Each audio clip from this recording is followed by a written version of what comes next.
Today, we'll be taking a look at a cookbook with recipes that'll make you nostalgic for the days when games looked like origami. We all know that RuneScape can run on a computer powered by a potato, but let's up our graphic settings a little bit because I want to be able to properly show you the fantastical and flavorful world of RuneScape, the official cookbook.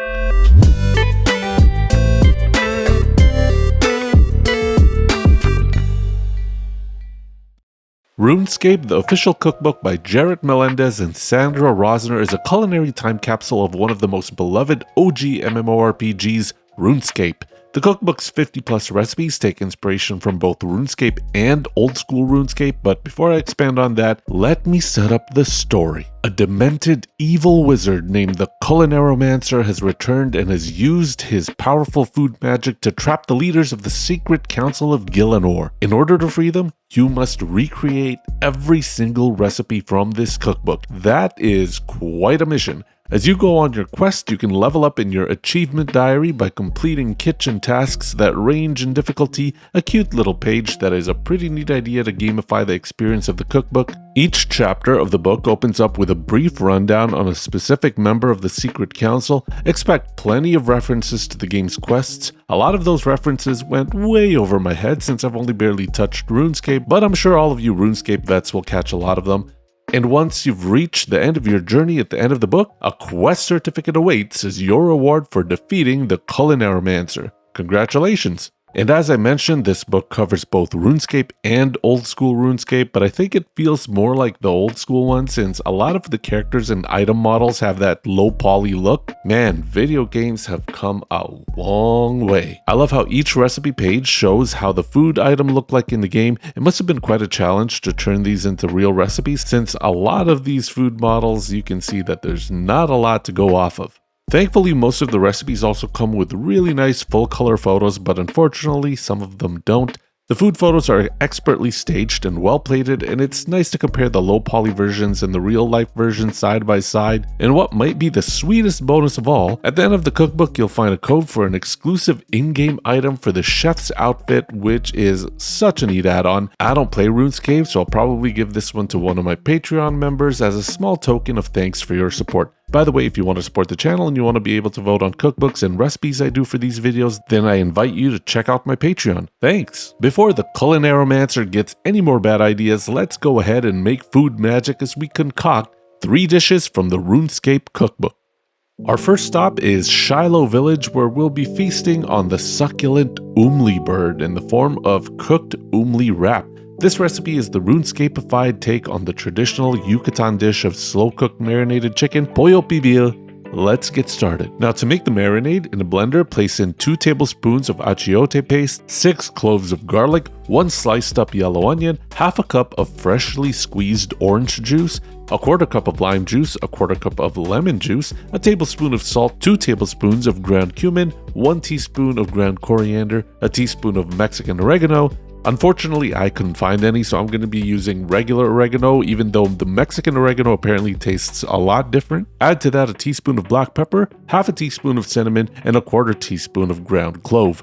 Blend it all on high speed for a couple of minutes until smooth. Now we're going to place some chicken in a Ziploc bag. The recipe calls for 4 skin-on, bone-in chicken breasts, but I'm going to do 2 bone-in and 2 boneless because I want to see the difference.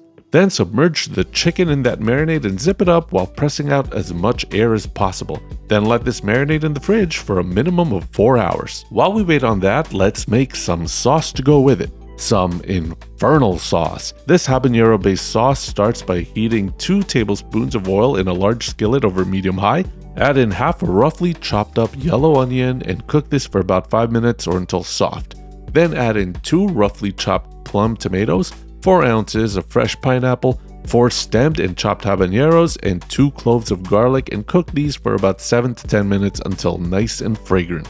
Then we transfer all of these to a food processor and add in the zest and juice of 2 limes, a quarter cup of white vinegar, and a teaspoon of salt and pulse for about 2 to 4 minutes until smooth.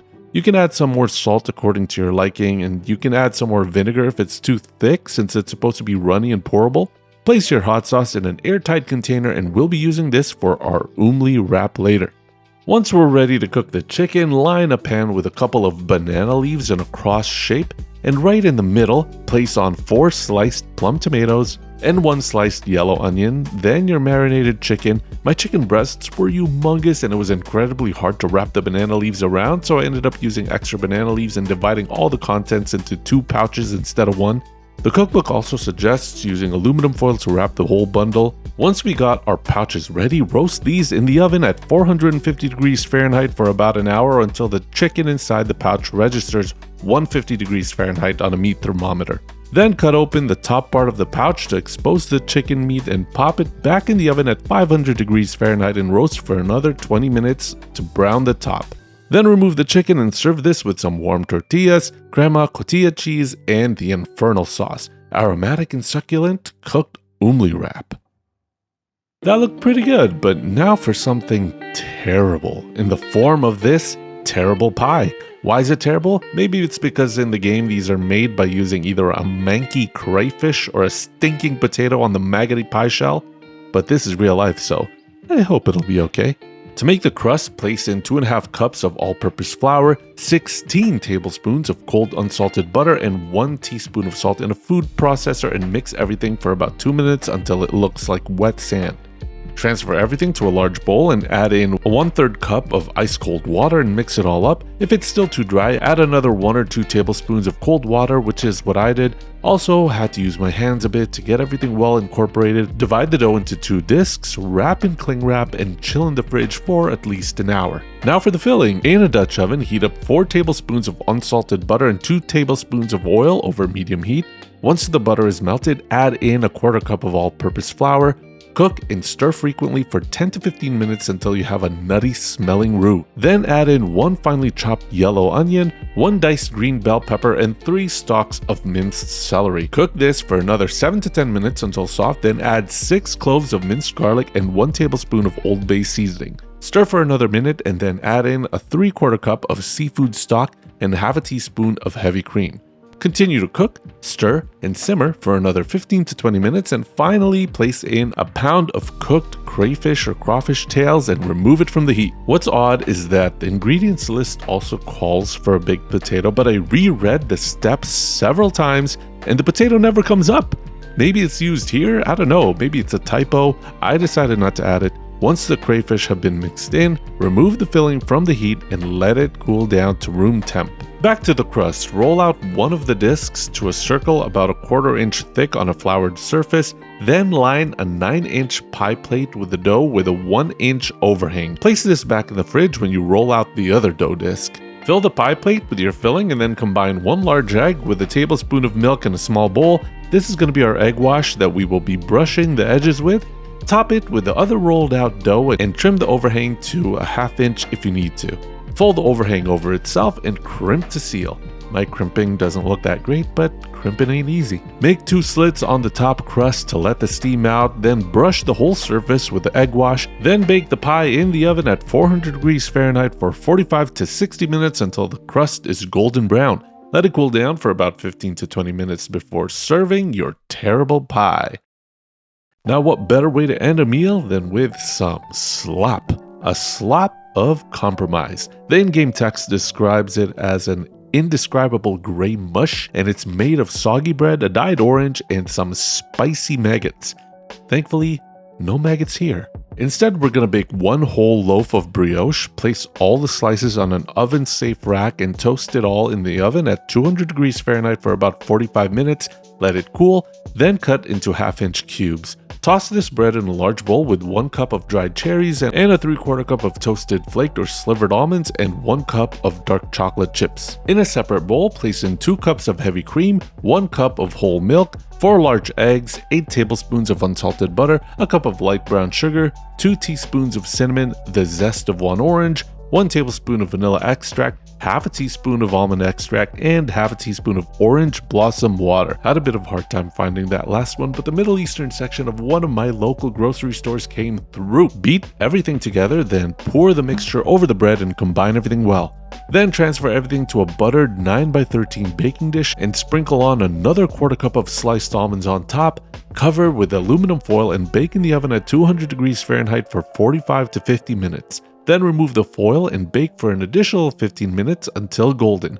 Your slop of compromise can be enjoyed hot or cold and even with a serving of vanilla ice cream. Yum! Before this ice cream melts, let's start eating. Time to dig into this terrible pie. Is it truly as bad as it sounds? Nah, definitely not.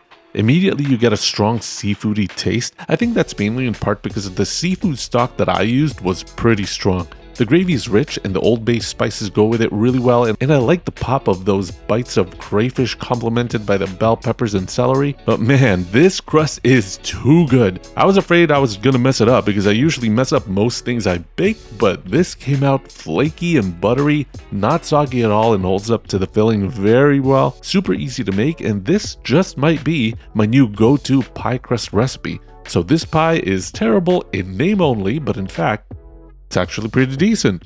Gonna try the chicken solo. Oh yeah, tender and well seasoned. I think having the bone in and being insulated by the banana leaves really contributed to the tender texture.